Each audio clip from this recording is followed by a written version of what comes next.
Welcome to all of you. Thank you to be here for this press conference after this FIFA Congress.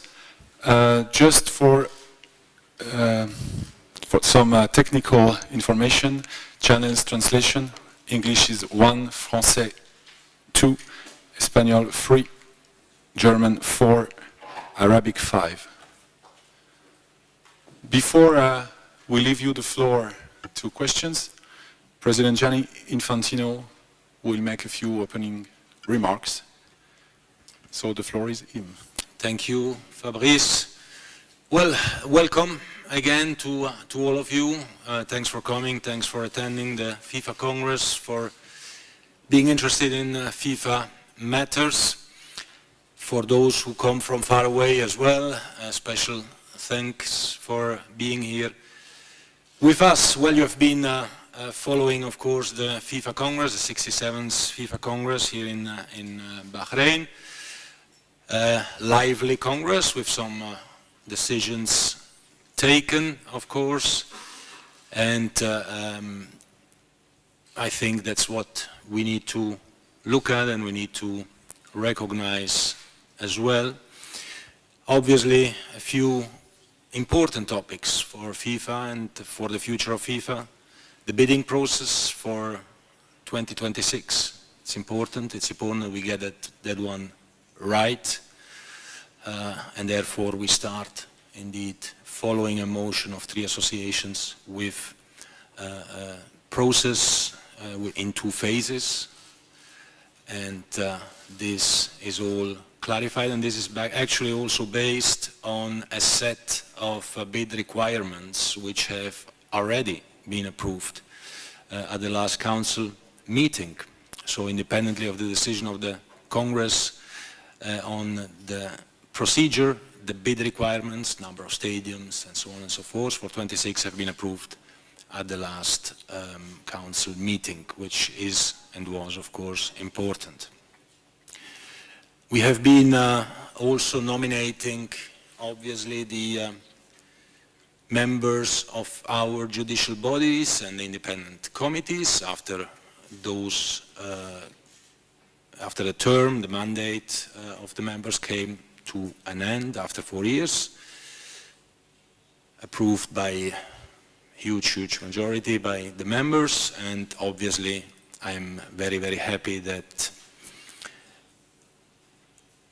we have been able to find candidates who now became members of absolute quality, the best specialists, and also from all over the world, which is also an important element. The names of the people themselves are, of course, a guarantee by itself on their qualities. The Israel-Palestine issue is a sensitive issue. Jibril Rajoub said it is the 5th time in a row that he addresses the Congress. But obviously this topic, which goes beyond football, sadly, is a topic that is on the agenda of world politics, not only of world football politics, but of world politics since many years, without that any solution has been found. We feel and we felt at the Council that we need to come to a conclusion, that we need to come to a decision, but at this stage it would not have been appropriate because we didn't have any final report yet that we could refer to when taking the decision. We had decided to go until March of next year to have a bit more time, but it's true that we need to take responsibility, that we need to decide on this topic, and it's a responsibility that the Council has, that the Council has to take based on its prerogatives, and therefore we will take up this responsibility and we'll go for a decision.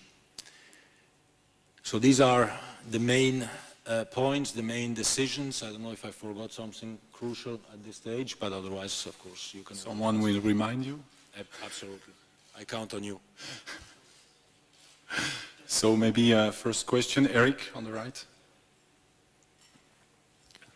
Eric Bernaudot, Agence France Presse. Bonjour, Monsieur le Président. Last year you said that the crisis is over, if I well remember. Last week, I think, Sheikh Al-Sabah resigned from the FIFA Council. So do you think that the crisis is really over? And second question, you had very strong words against the previous management. You said that now FIFA is no longer a dictatorship, if I well understand. You want to fight against corruption. You were a member of the Reform Commission. Are you le monsieur propre du football now? No, I'm not le monsieur propre du football. It has nothing to do with that. I simply said, and I didn't say no longer a dictatorship. I said it's not a dictatorship. Not no longer. It's not a dictatorship. There is a difference. I'm speaking about me. I'm speaking about the future of FIFA. I'm speaking about the new FIFA. And of course, yes, as far as I'm concerned, as far as we are concerned, the way we are working, the crisis is over. These matters that you spoke about, the latest indictments of the US are referring to the past, are referring to past situations. Will there be more things coming out? Well, maybe. Certainly we cannot exclude it. But as I was saying as well, we are a sports governing body. We do not have the tools and the means that public police authorities have to investigate, and so we depend as well on their work, because they can make investigations in a different way than what we can do. So I can certainly not exclude that other stories are coming out of the past. But as far as we are concerned, and the way we are working and the way we want to work, this is not going to happen in the future for FIFA, for the FIFA administration, because we have already put in place the necessary control mechanisms to make sure that strange things don't happen any longer in FIFA. And as I said as well in my speech, if there is anyone in football who still thinks that he can continue with corrupt practices, well, it's better he leaves. He just has to leave, because as we see, the things are coming out. And we don't want corruption in football, because it tarnishes the image of football and the reputation, and of course we don't want this to happen. Thank you. Rob Harris from AP.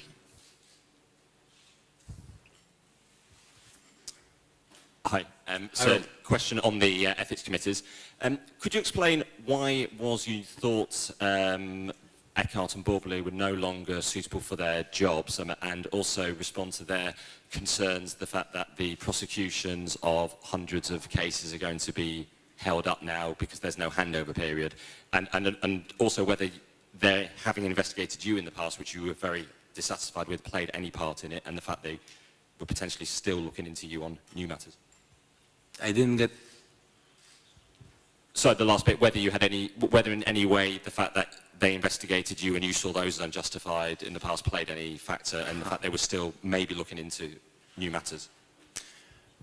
No, well, as far as I'm concerned, I certainly have no issue, neither with Mr. Borbely nor with Mr. Eckert, certainly not.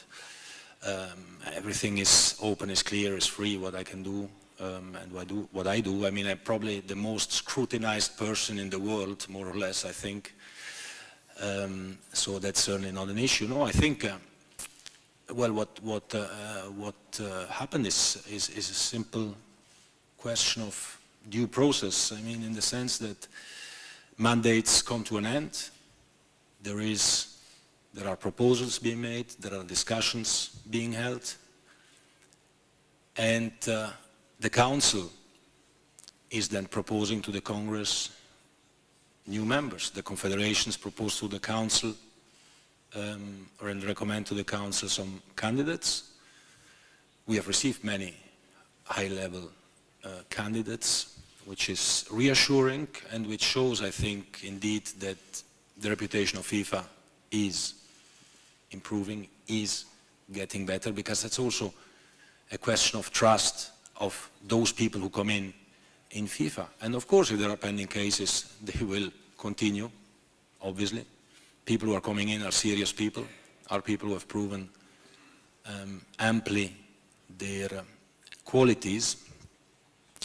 So I think this is, a simple question of procedure, a question of Congress. The Congress decided by 7, 8, 9% to appoint these new members. So I don't think we should make a tragedy out of it on one way or another.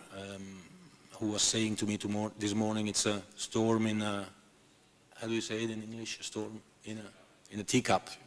In German, it's in a glass of water, in Wasserglas, in a teacup. I think so. I mean, it's a process, and processes, democratic processes, have to be simply accepted by everyone, and we go on, and we work, and everyone works, and the independent bodies will work as it happened in the past.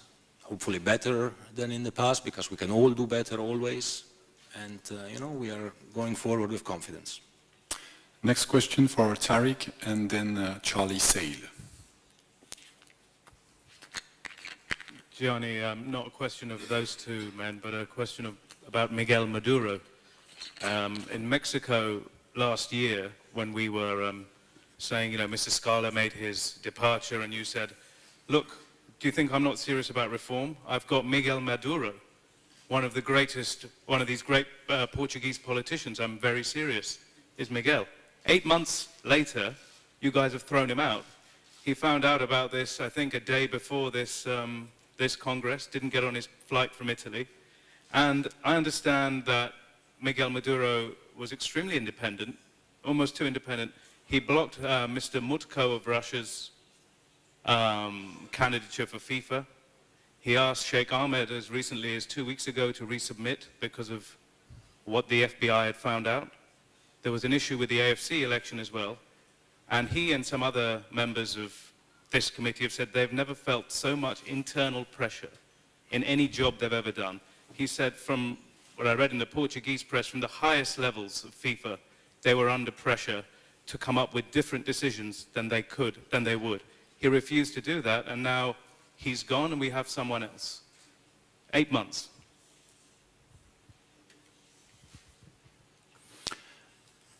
Well, I think it's 1 year, not 8 months. And also there, this, is a process. He was elected until the next Congress. And, as I was saying, we are a worldwide organization. We have to take into account all the comments. So some of the comments I was receiving, for example, were, well, look at the past in FIFA. In the past, the FIFA president was Swiss. The chairman of the disciplinary committee was Swiss. The chairman of the investigatory chamber was Swiss. The chairman of the adjudicatory chamber was German. And now a governance committee member, he's also European. So these are the kind of comments that we were receiving, and we have to take them into account with regard to all the persons. We have been appointing High Court Judge as chairman of the Governance Committee, and as deputy chairman, former vice president of the European Commission. I think, and this is for a 4-year terms. What happens in 4 years? Well, this will be the Congress to decide again.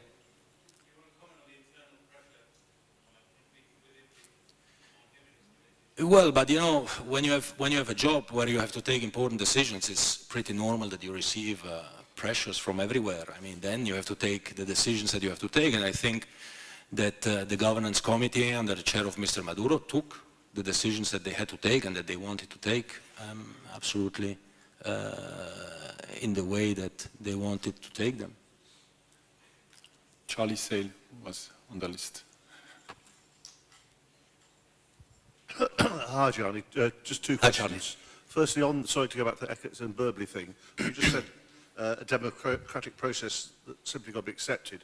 Yet one of your own FIFA Council members, the German, just been elected, told us on the record that Fatma's office knew nothing about it the day before, and that basically it was your decision alone, and he asked us to ask you how that was the case.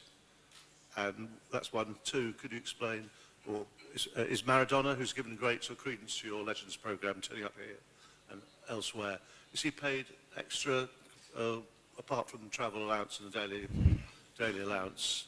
Because I can't see how such a player would just turn up for free every time. Well, Maradona is not paid. Nobody of the legends is paid anything except for the travel costs for them and sometimes an accompanying person. Nobody. They come because they have trust in the new FIFA, because they believe that we can do something for them, and we recognize also what they did for FIFA. And I said this last year, I repeat it this year. In the past, FIFA would have had to pay probably any player, not only Maradona, also Ronaldinho or Cafu or anyone else, to come. Now they come and they enjoy when they come. And I think this is an important thing. As to Mr. Grindel, well, I'm surprised at what you say, because he was at the council meeting.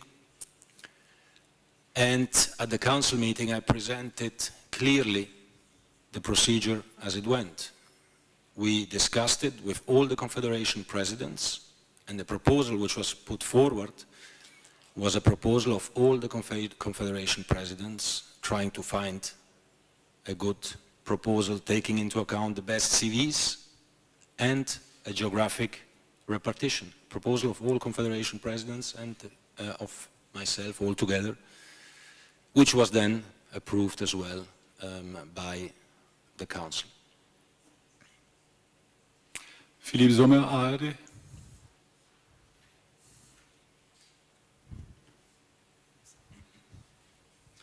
Herr Infantino.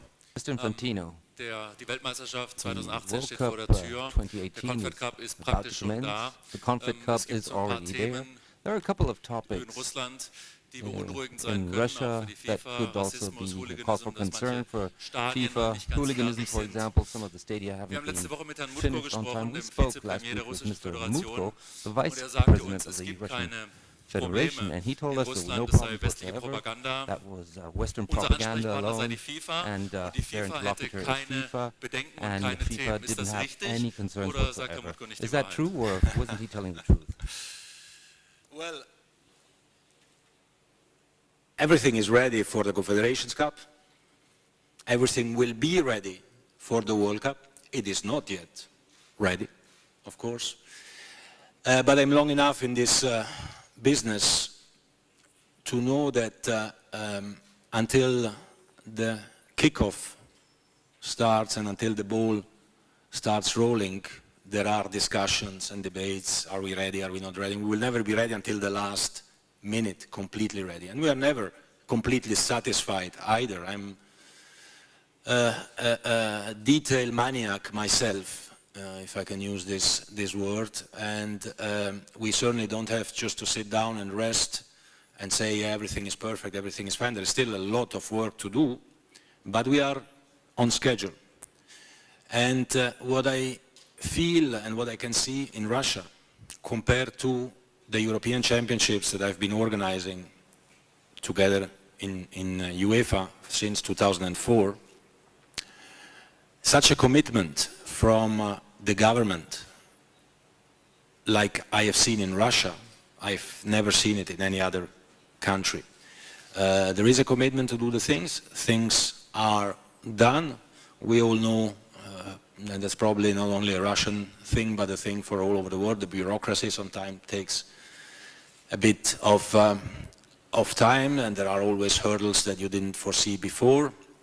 But even when it comes to the question of hooliganism, to the question of the stadiums and so on, transport, as you've seen also from the presentation of Alexei Sorokin today, there are important decisions taken by the government with visa-free entry. This is kind of unique for Russia, and we will experience, I'm sure, a great Confederations Cup this summer and the great World Cup next summer, a celebration of football, and I'm sure you will be surprised of the people in Russia and the country who really want to, sorry, I need to get this off, who really want to get and to show to the world that, you know, they are committed to football, and I think it's nice, you know, these days the world, and you were speaking, it's Western propaganda or not, it has nothing to do with that. I mean, we are in football in today's world where we don't know where the world is going. There are tensions everywhere, in the east, in the west, in the south, in the north. We at FIFA have to deal with football and not with other matters, and you know, maybe that thanks to football or with football we can indeed try to build some bridges or open some doors and assist a little bit. And what I'm sure is that everyone going to Russia, will enjoy football, and in summer in Russia it's also not so cold, it's actually quite warm.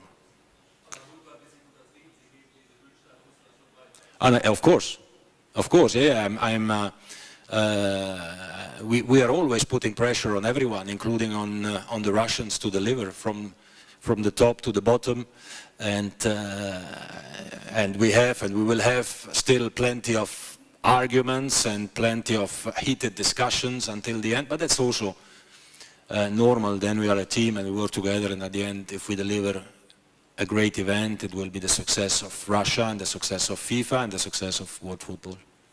Thank you. David Harding. Thank you.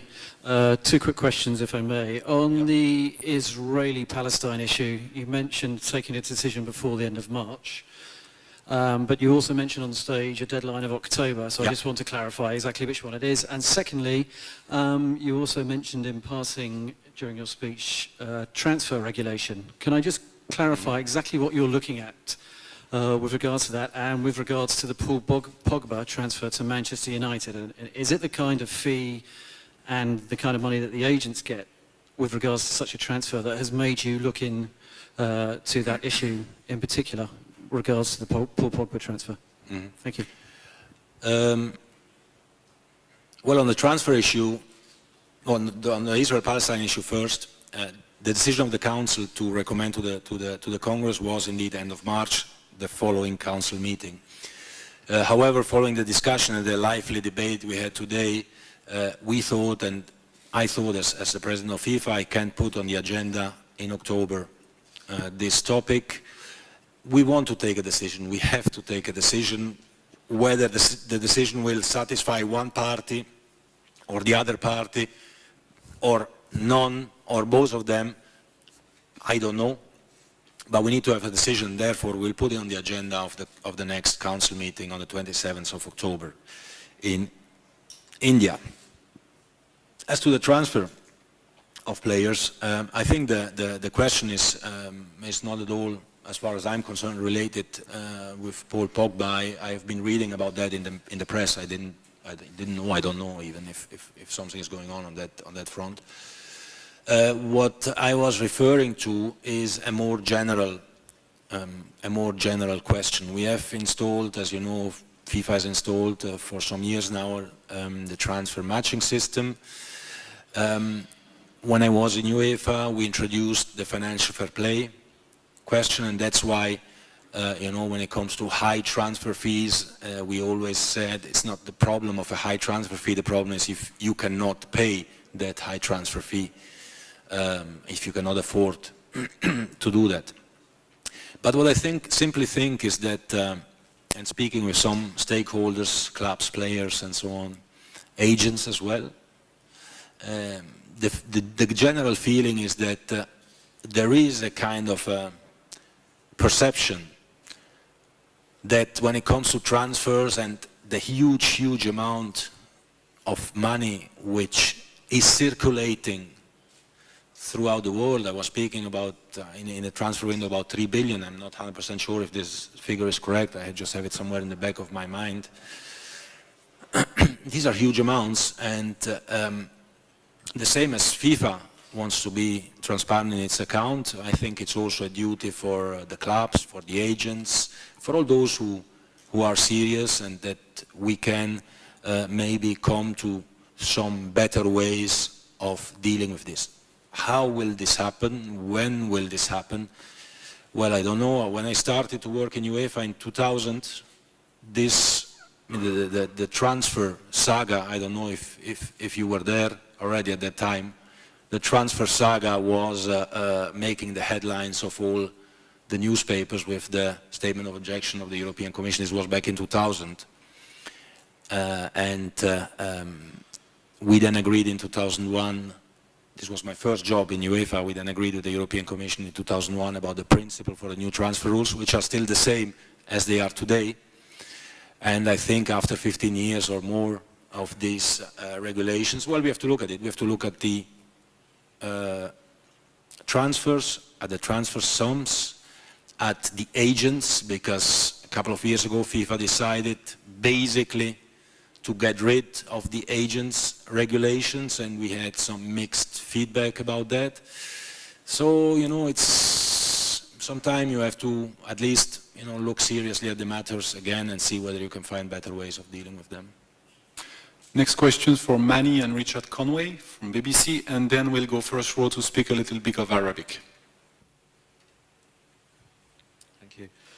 Gianni, Manny Jasper from BBC.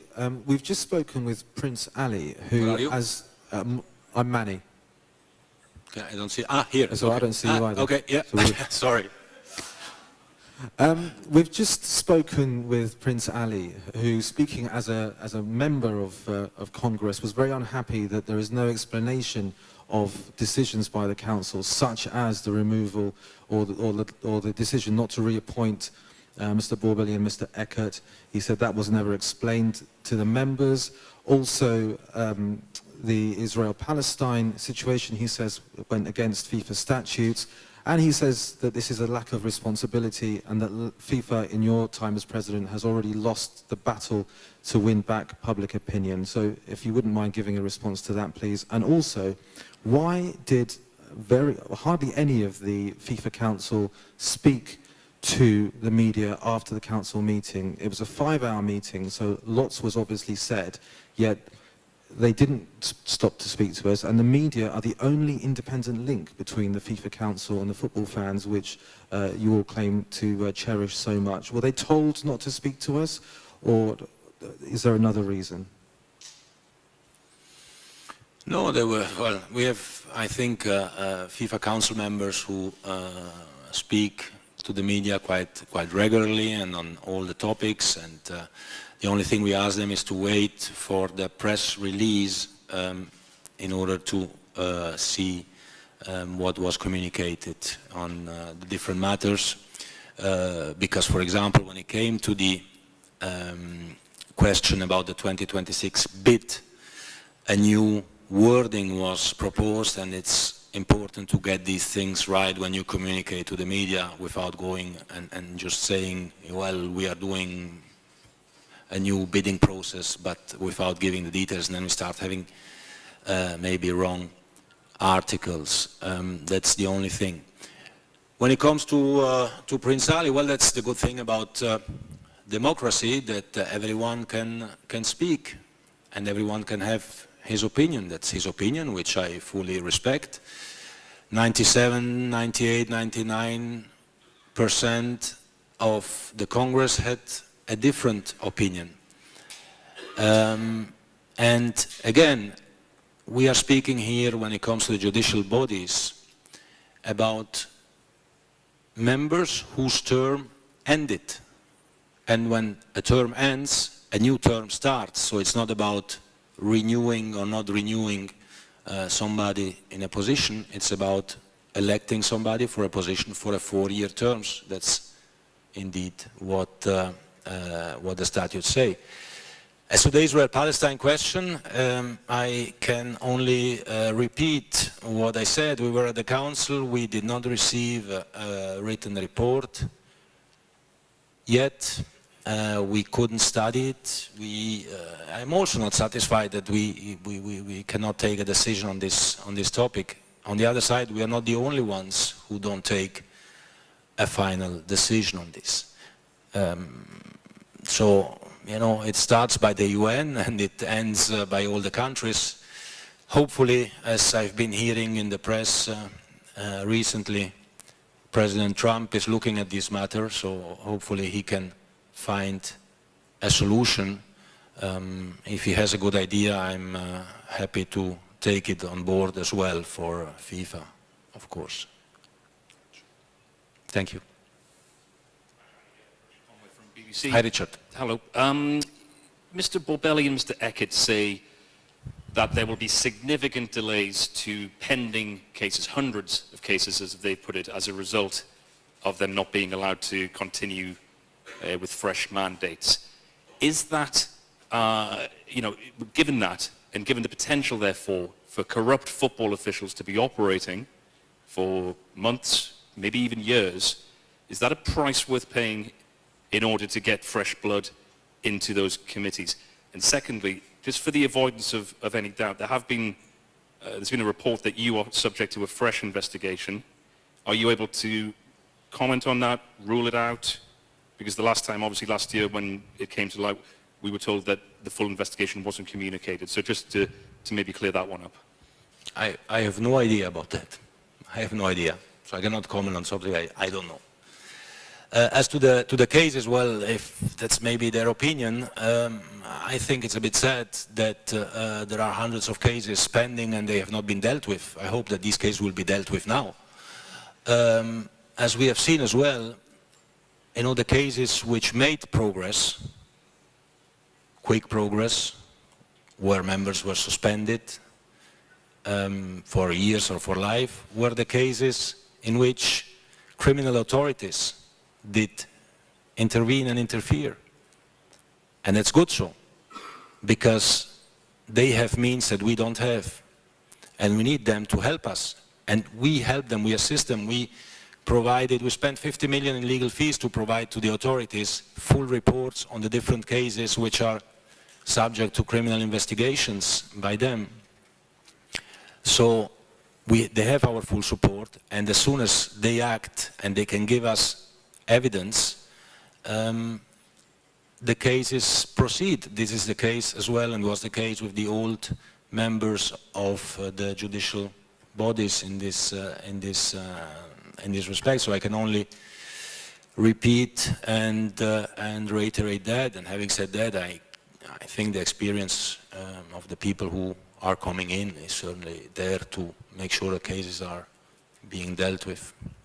And actually, I remember a few years ago in Switzerland, there was a debate at the Swiss Parliament for, and this is public information, but it's a report of the Swiss Parliament, so nobody's reading that stuff, sadly,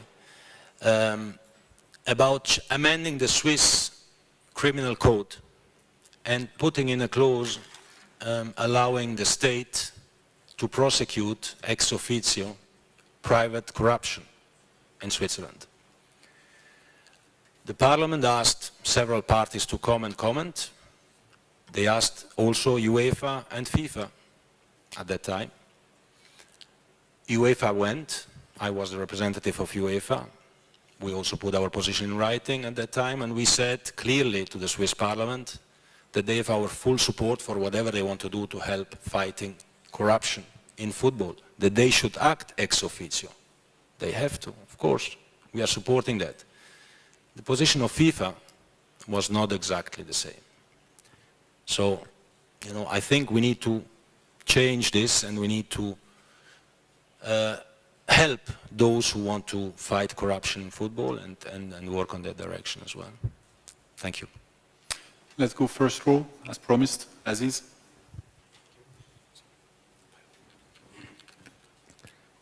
My question is same on ethics committee. There has been a big debate about the what's called the end of term or dismissal or removal of the ban. But we have read a lot about the new people who are coming. When you declare the names, and we're digging hard to see how good they are or whatever, just read anything about them. But back to the old the old committee. Now, after their end of term, they still have, they are free, independent to issue a statement criticizing FIFA, and then they called for next morning, early morning press conference and that, and they also talk and they send from their FIFA's emails and that. To which extent the new group or the new people will be as much independent as the previous people, I mean the outgoing people? Thank you. Well, let me repeat it once again. FIFA has not, and the FIFA Congress has not removed anyone from any position. Terms came to an end, proposals were made by the Confederation, high-level proposals were made by the confederations, and these proposals were accepted by 97–98% of the Congress. That's what happened.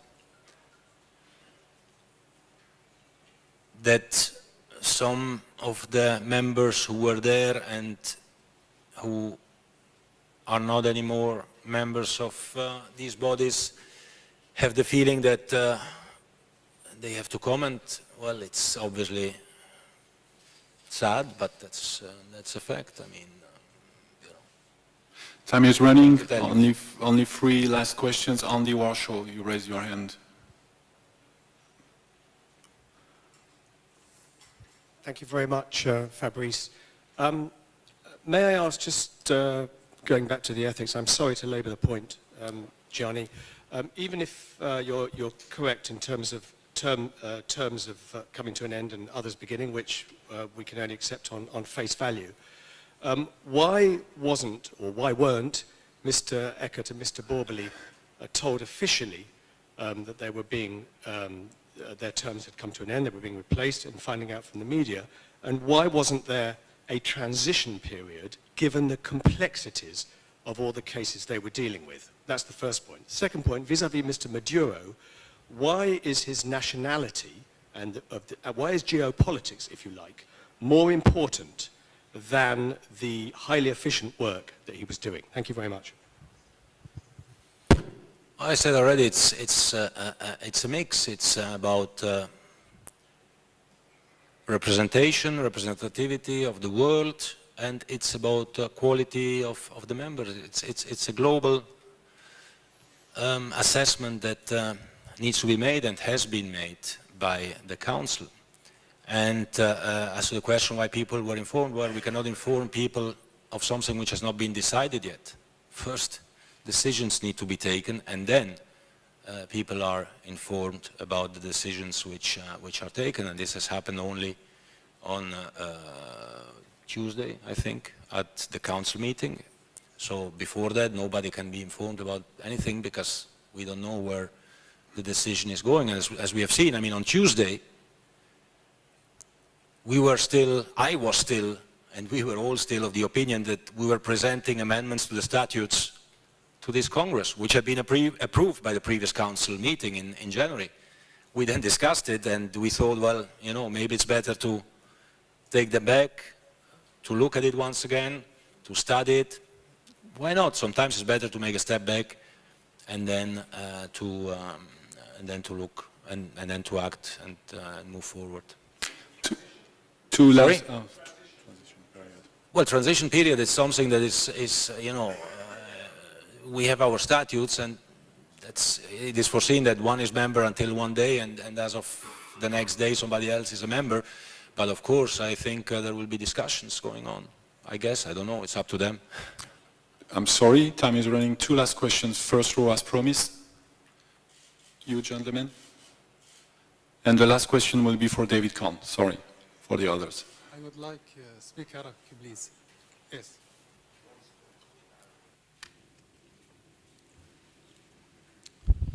Thank you, Mr. President. Thank you. Thank you, Mr. President. Assalamu alaikum wa rahmatullahi wa barakatuh. Good afternoon. Sultan Al-Muhawis from the Omani News Agency. Thank you very much, and I should like to congratulate you for this excellent Congress and thank the Kingdom of Bahrain for its hospitality. My question is the following. Do you have any alternative solution to the suspension of associations and players, and especially associations when there are problems in certain associations? Those who pay the price are the players, in fact. So why don't you punish those who are responsible for the violations but do not punish the players? Thank you. Thanks for the question, and well, it's because unfortunately we cannot yet. No, unfortunately, I take this back, because because we cannot punish governments, and the problem is that we had to suspend some associations because of governmental interference. When a government issues a law which removes the executive committee of the association and gives the right to the sports minister or to any other minister or to any government official to appoint the executive of the association, then we have no other choice than to exclude the association, to suspend them.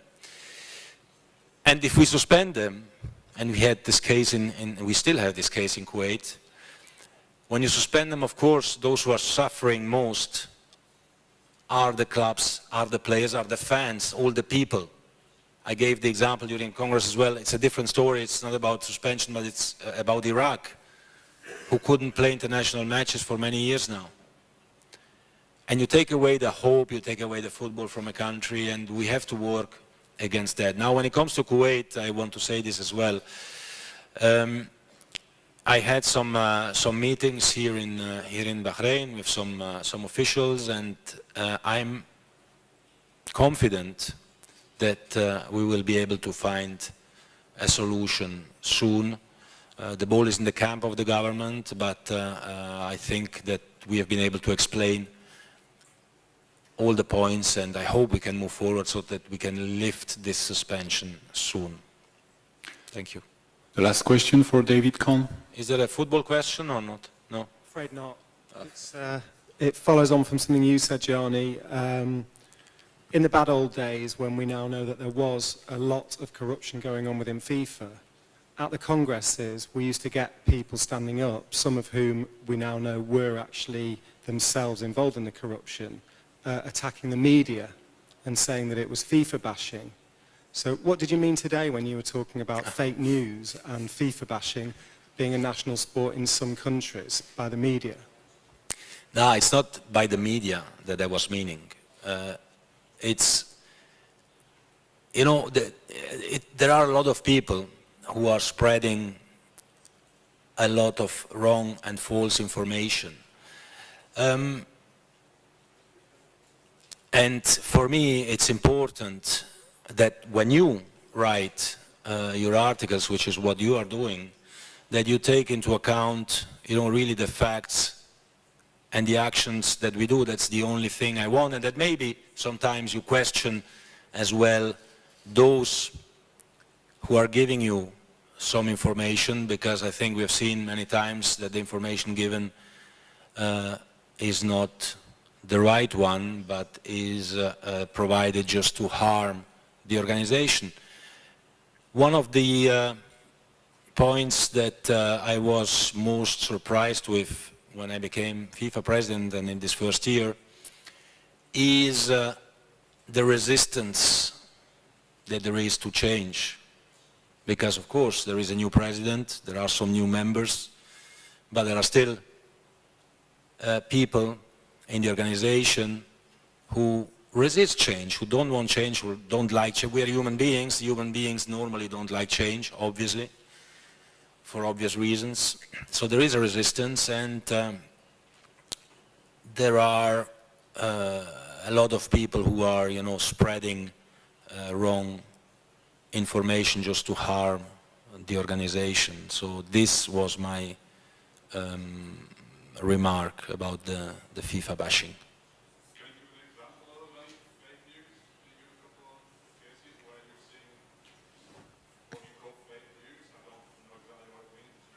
No, but generally. It's my feeling.